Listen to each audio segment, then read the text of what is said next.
Hello, welcome. Today we are commentating more SPL because week 2 ended. Woohoo! And we start with Dark Eeveon versus Soulwind. Alright, Soulwind, veteran, maybe the most veteran player in the pool, like overall, across all gens. And Dark Eeveon is also, this is third year, I believe, as a player in SPL, so pretty much a veteran as well. And we're used to funkier team brought by Eeveon, but this time his team looks relatively normal. He, he's pretending Keldeo doesn't exist, but that's okay, because Keldeo doesn't need not exist on Soulwind's team. As for Soulwind, I believe... Wait. A few years ago, DICE used something like this, except he had a Hippodon over Mamoswine, I believe. But the other five should be the same. I don't think this is intended. I don't think Soulwind said, "Oh, I really love that Dice team from however many years ago. I'm just gonna take it and replace Hippo with Mamo," because that doesn't make any sense. Like this situation does not make sense. One, and neither it does to just pick that team and replace the ground type with another ground type. Except now you lose Sun, so actually kind of sucks. And so why Zan Weatherless? I will say it sort of makes sense, right? Yes, a lot of people think about Zam as in this beast that thrives because it's immune to sun damage, while some of the mons that it needs to wear down do take sun damage. And obviously, Pursuit is always nice and whatnot, but realistically, Sand is kind of whatever for Zam, right? Because the things that it hates the most don't really care about Sand.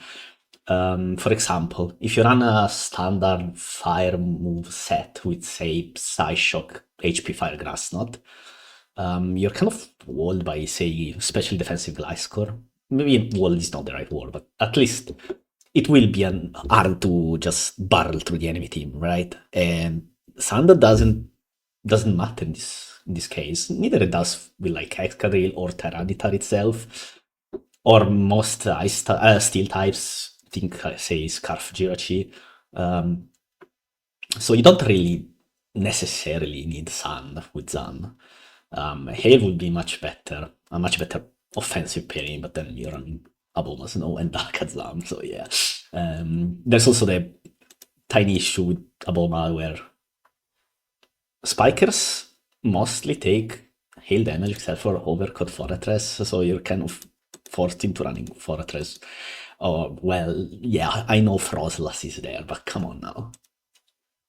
Anyway, back to the teams.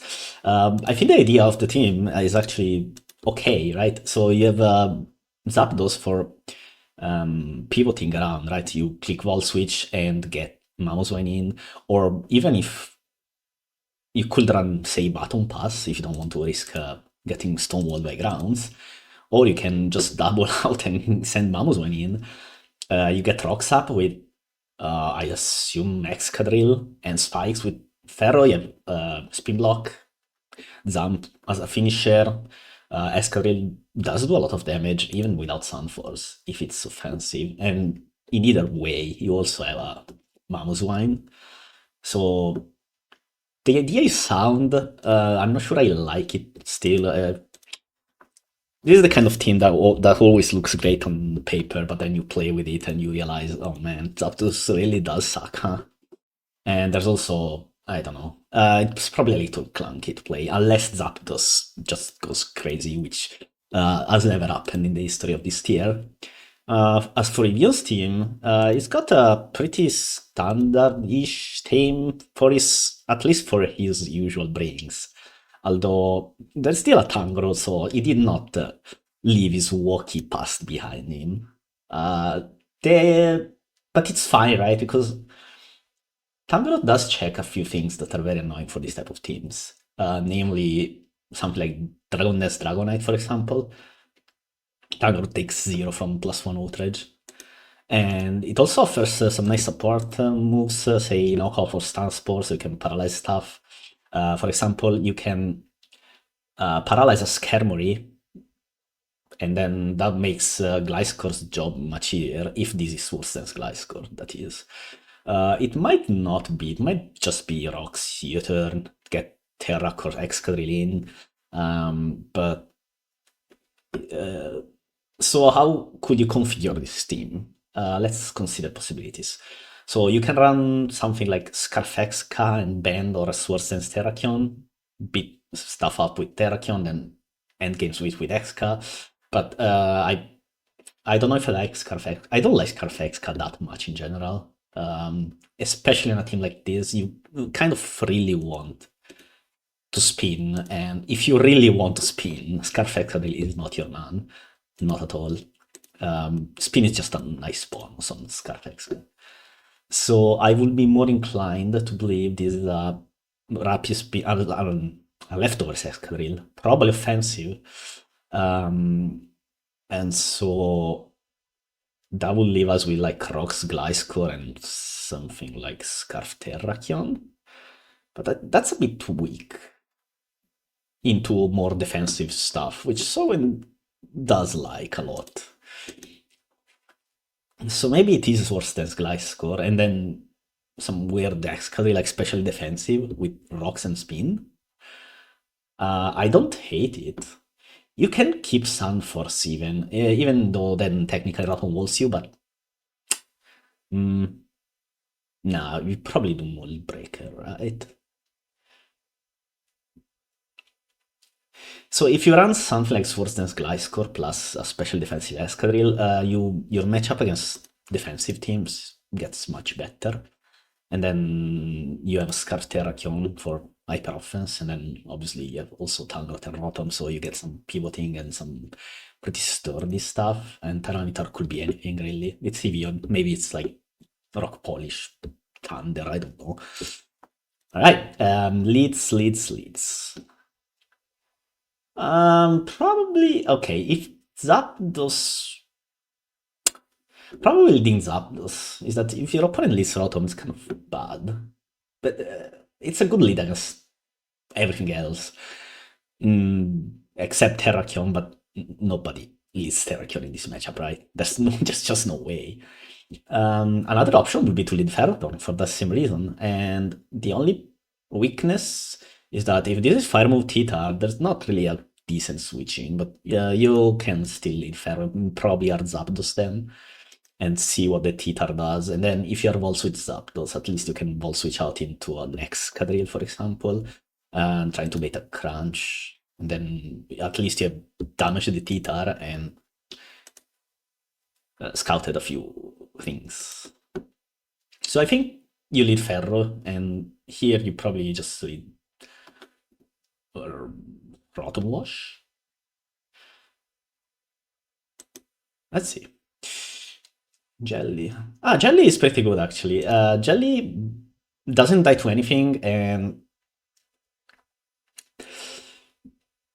you can click Wisp freely, turn 1, on everything, so it's a good lead. Except Eeveon read it and just let Tangrowth and instant double switch. Okay, nice switch from Soulwind. Red card. Alright, so if you remember last week, Soulwind used the eject button Ferrothorn. Today, he's bringing red card, which is an interesting choice. Although I'm not sure I like it on this team especially, but it stops, like, it did nice, I would say here, because, well, did it because the Doryuzu, that's not how you type it though. It's Doryuzu, W, I believe, on the first here. It should be 2 U's, right? Anyway, if it pulled anything else, I think so we will be much happier, but this guy, Sand isn't up, so you might you may make a case for saying just click Power Whip, fuck it. I don't hate it. I only see it really tougher as a play against potential Rocky Helmet Tangrowth.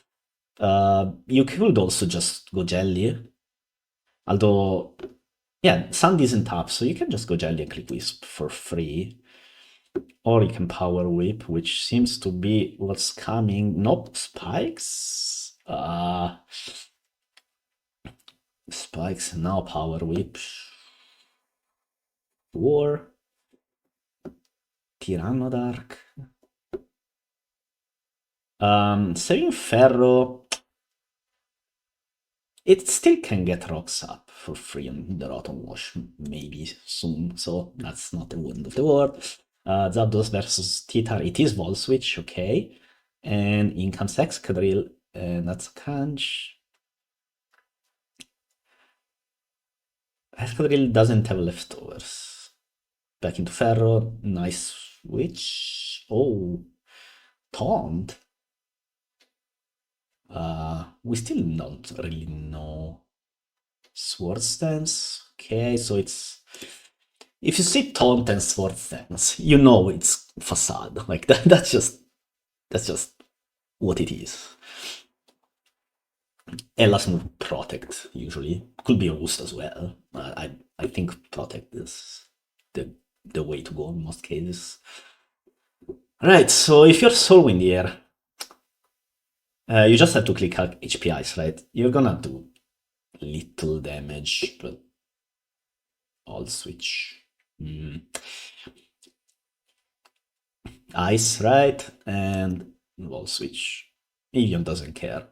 And now Zapdos will die, and I still don't think Gliscor dies, so you have to go to your Ghost type. Yeah, so wins Wall switch because it's like, I have a Ghost in back, right? So clicking Facade is a bit of a gamble, but Eeveon gambled and won, so I guess it worked out. Right, so the problem here is that, yes, Gliscor does not hit Jelly, but it's probably also the case that Jelly does not hit Gliscor at all, so you're kind of stuck here.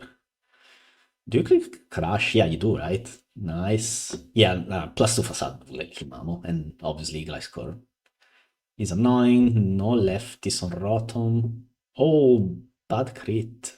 Eject button. Okay, so he has a red card on Ferro, and now he's gonna get spikes up. But Eeveon doesn't want that. So Zapdos is too low though, right? So do we want to do this? I guess we do. We kind of have to. And now you Heat Wave, right? And Titar comes out.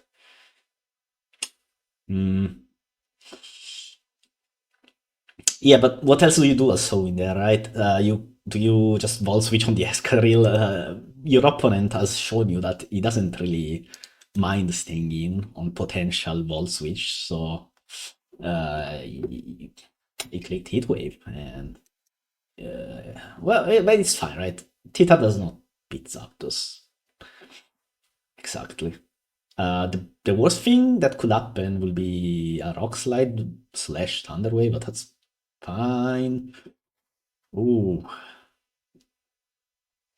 But now, rocks are up, so you just click Crash, and if Rotom comes in, it's basically dead. And then Eeveon would have to go Excadrill. So this is fine. Fine. Sub. I don't like sub here. Unless you sub here again and get it right, which she didn't, but obviously it's easy to say after the fact. I think if you substitute there, though, you should probably sub again the second turn, but I mean, it's just armchairing. Right, Jelly now, back to... Oh, I would have saved Jellison personally. Alright, the Zam comes out. Titar is kind of low, but you still have to hit Focus Blast to kill this. Krasno, 20. Okay, so I think Soulwind revealed a little bit too much here. I mean, what else can you do though? Okay, so one, this is such Zam, because that did 20%, which fine, but then is it Ice Move? Ice Move wouldn't kill Gliscor anyway, after this tagged, because it's Sash, so it will do like 80 something percent. Sideshow. I wait. Wait. Zam is at 1%. Zapdos is at 26%. There's a Terrakion here. If it's Scarf Terrakion, as I suspect it is, this game is done, isn't it? Oh, and even doubles him because he doesn't care. He's cool like that. And -1. I mean, yes. Okay, there's a chance this is Scarf Rotom Wash, right? But with this type of team, I think it's Chestores, man. Do you die? You do indeed die. Crit, did it matter? Probably not, unless it's max defense Zapdos, which I don't know. Don't stay in, man. Just switch out. Why risk a crit? This is you have won the game. Oh man, whatever. Didn't get crit. Never punished. If Mamo crit there, this was very losable. In fact, it was almost guaranteed loss. Maybe not guaranteed, but it would be pretty sad. Yeah, this game is done. Right, so what could have Soulwind done to not lose this game? I mean, it's hard, right? Because yes, he did lose 6-0. Like that's just unfortunate. But realistically, he wasn't that far away from winning either. With like Mamoswine was in a pretty good spot here, almost. Right? Aside from the Terrakion beta was a bit weird, but so what could Soulwind do differently? That isn't a complete overhaul of the game plan, because obviously that's not happening. Okay, so if he gets that sub right with Mamo, the second one, this one, okay. If he subs again here, he's in an insanely good spot. Because Rotom doesn't have lefties, comes in on rocks, so it ends at 41% health, right? And you can just Cycle Crash, and that will probably mean Rotom is gone. And with Rotom gone, you still have a Jelly alive, and I mean, it's better than how it ended. Okay, I think you should definitely keep your Jelly alive though. Like here, I don't understand why Stadium. You can probably go Ferro here, right? So you go Ferro, Eeveon Volt switches, and goes to Excadrill.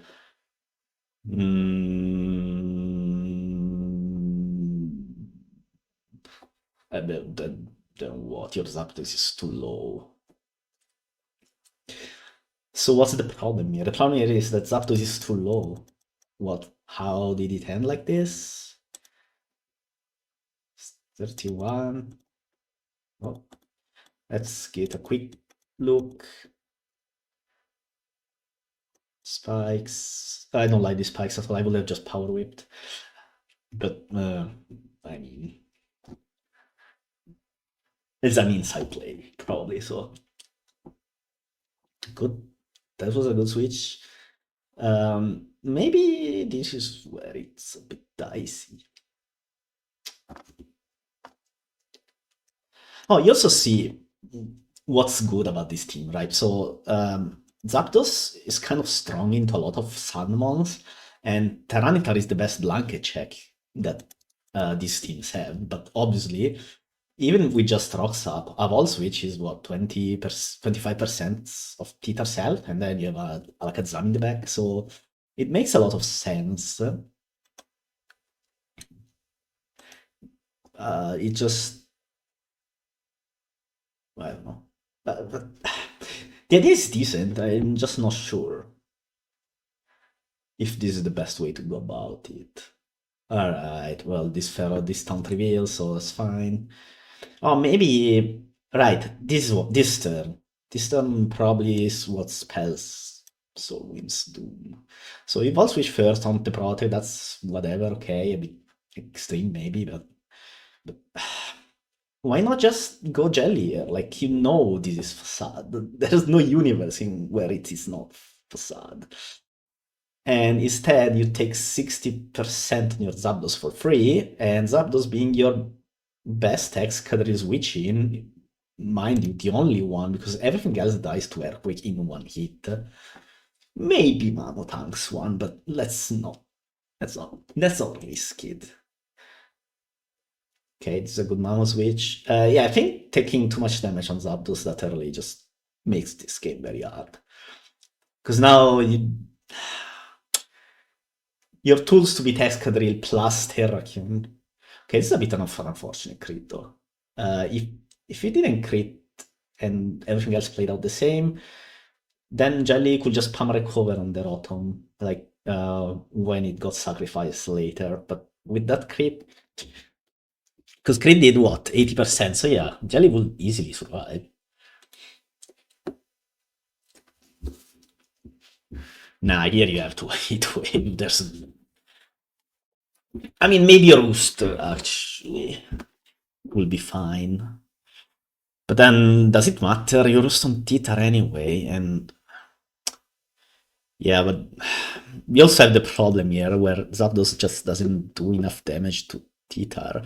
So your only real damage dealer here is Volt Switch, and if you Volt Switch, you get persuaded. What else are you going to do? You can maybe fish up burn with Heat Wave, but then Titar starts crunching you, and crunch will do 40% and maybe even drop the defense. So this is just a losing game state for Soulwind, and yeah, here it's basically game, right? Unless he got this one right, which he didn't. If he subbed here, he would probably be at least in a decent spot. You will also get to know that the Rotom's item, and that means you maybe don't lose Jelly here. Because then if you know that this is Scarf and you see your team in this state, you're just going to save your Ghost type, right? Just for the threat of not letting your opponent click close combat freely into you. Okay, this was a good one. Yeah, without that crit earlier, Jelly will be at 73%, so here you could just click recover on the Volt Switch. But I guess he expected this to be Scarf. This would make the most sense, right? Scarf Terrakion is a bit rare. Not that Scarf Rotom is that common, but Eeveon faked it pretty well. So I guess, like, my suspicion here is that Soulwind was 100% sure this was Scarf Rotom Wash, and so he thought he had a free turn here, but he didn't, and so Jellicent died. Here comes Terrak, some nice bluff from Soulwind on the Gliscor, but it didn't work out. Yeah, so here he clicks Grass Knot and then clicks Hidden Power, and my guess is that he was hoping that Eeveon would be scared of HP Ice, but Sash, grass, not ice. Psyshock? Really? That's a... I don't know. Last move, Focus Blast. That's fine, actually. It's okay. But Eeveon doesn't fall for it. And so... And it's game over. Yeah. I don't know. Probably Power Whip the X immediately. 1, 2. Don't let Zapdos tank that +2 Facade. And that's about it, really. Because the rest, there are some subjective turns. The second sub, I think, makes a little more sense than subbing to Earthquake on the Titar with Mamo, but eh. Also, was this Carfesca I guess.